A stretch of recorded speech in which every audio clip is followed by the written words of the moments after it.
김영삼 대통령을 이야기 안 할 수가 없습니다. 93년 2월 26일 제14대 대통령으로 취임을 하는데 그때 대통령이 이런 얘기를 합니다. 오늘은 마음이 적당히 긴장하기 좋은 날씨입니다. 이제 우리 국민도 긴장을 해야 합니다. 대통령이 왜 그런 반응을 보였을까요?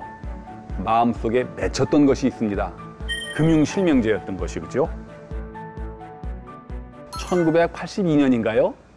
당대를 아주 시끄럽게 했던 이철이 장영자라는 부부의 그 어음 사기로 온 나라가 시끌벅적했습니다.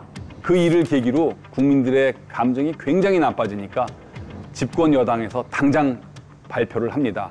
장영자, 이철이의 일탈 행동은 우리나라의 지하 경제가 너무 비대해서 그런 것이니 금융실명제를 도입하겠다. 당장 그 다음 여름해에 도입을 하겠다 해서 스케줄을 쭉 발표했는데 여름쯤 되니까 마음이 달라져가지고 슬그머니 아예 없던 일로 하기로 합니다. 국민들 감정이 좋지가 않죠. 그래서 그 다음 대통령 선거를 치를 때 노태우 후보는 또 김영삼 후보는 또는 김종필 후보는 김대중 후보는 한결같이 금융실명제를 도입하겠다. 이구동성으로 얘기를 했었습니다. 하지만 그때 논의도 다시 수면 밑으로 들어갑니다. 90년 1월 22일 3당 통합을 발표하면서 일주일 있다가 아유 할 일도 많으니 금융실명제는 경제에 미치는 충격이 클 것 같아서 점진적으로 보류한다. 그때 김영삼 대통령을 이 일 때문에 금융실명제가 또 늦춰지는구나 하고 부담이 있었던 것 같습니다. 그래서 취임하자마자 그해 여름에 금융실명제를 전격적으로 실시했던 것이고요. 거기에 이어서 김영삼 대통령은 마음속에 경제 분야에서 또 하나의 큰 숙제를 갖고 있었습니다. 세계화, 이것을 주창을 하면서 우리나라가 OECD에 가입을 해야 되겠다.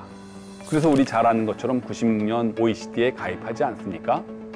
여러분들은 그거에 대해서 어떻게 생각하십니까? 어떤 분들은 너무 성급하게 OECD를 가입하는 바람에 1년 뒤에 우리가 IMF 사태를 맞았다고 합니다만 김영삼 대통령의 생각이 틀리지는 않습니다. 예를 들어서 말씀드리겠습니다. 오늘날 예금보호제도를 도입한 나라는 한 145개국 정도 되는 걸로 통계에 잡혀 있습니다. OECD 가입국은 우리가 29번째인가 가입을 했지만 지금 38나라도 늘어났거든요. OECD 가입한 나라 중에서 예금보호제도가 없는 나라는 없습니다.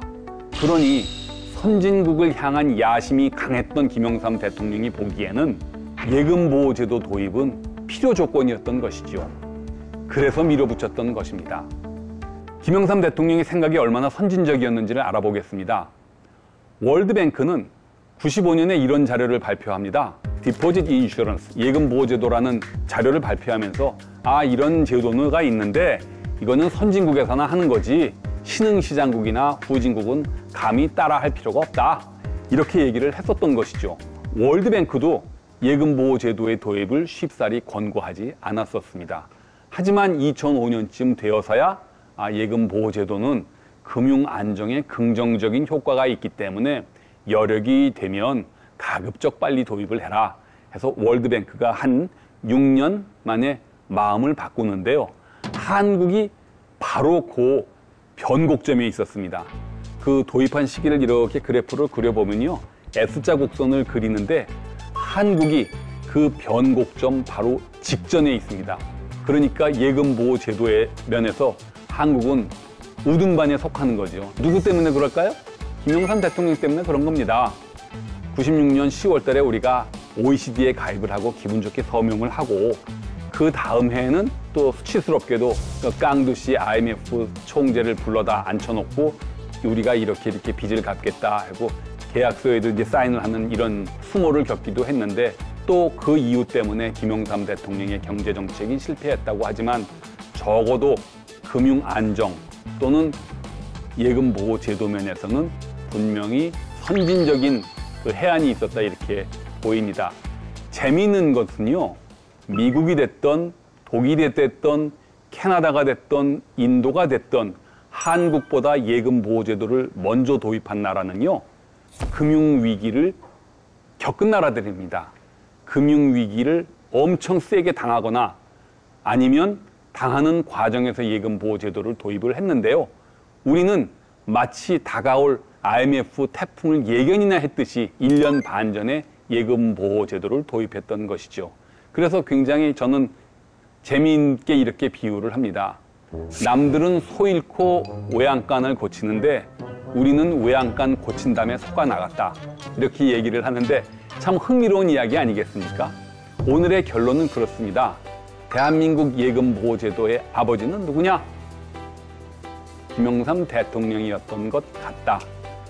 대통령의 생각은 짜잘한 테크노크랏 재무부와 한국은행의 기싸움을 넘어서 더 멀리, 더 높이 바라보고 있었다. 이렇게 말씀드릴 수 있겠습니다. 예, 오늘 이야기 재밌게 들어주셔서 감사합니다.